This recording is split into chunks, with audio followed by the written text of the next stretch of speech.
Okay na? Okay. Ito, iniba ko naman yung technique. Itong option nito, kahit naman dito ilalagay ito sa, ganun pa rin ang ginagawa ko, distraction pa rin. Mayroon pa rin akong counter muna sa kanya para masira yung focus niya dito. Tingnan nyo kung idandahan ko ha. I-slide ko lang tong katawan ko.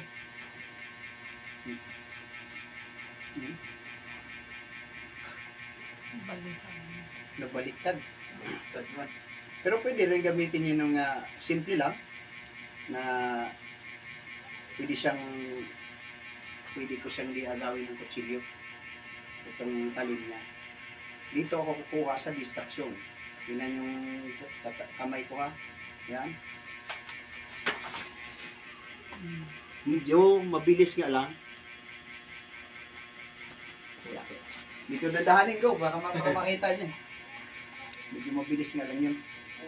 Kaya mo guys, sinakal niya yung pinakabaon na ito. Di bali masugatan, huwag lang talagang mapuruhan. Yun yung, ipakita ko sa inyong gandahan. Slide ko itong katawan ko, pitik dito. Tap, lock. Gandahan yun. Control. Klaro. Try mong kontrahin. Ito, ipatry ko yung pakontra sa kanya, patigasan. Para makikita niya yung distraction. Tigasan ko nga. Dito kasi nawawala ang focus. Diba daw?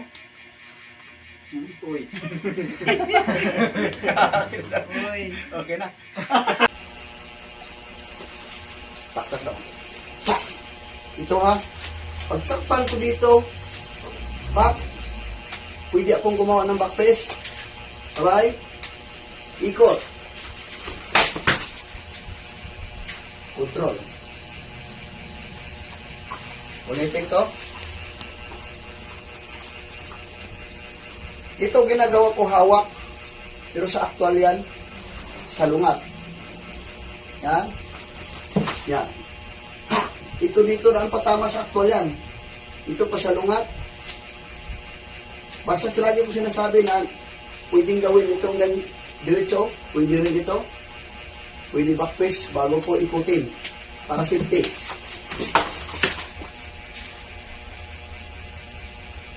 Ulit, dandanin ko. Kahit dikit ang saksak nito, atras, itry niyang hilahin. Try hilahin daw. Hindi nakahila. Pero kung ito hindi ito control. Pag hila naman, kung yan, hila ka daw. Asupin mo dito. Itaray kong ipapakita sa kanila kung paano. Kung halimbawa, dinampot ko na, saksak, nalampot mo, hilahin mo, ibigay mo.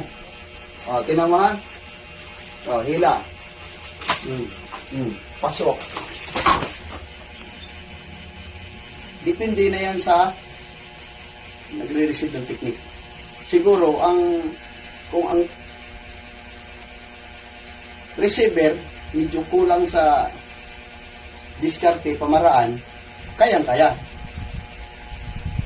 na i-reverse, na hindi makapag-counter. Pero kung halimbawa na receiver na medyo bihasa, mahihirapan yung atake. Okay, maraming salamat.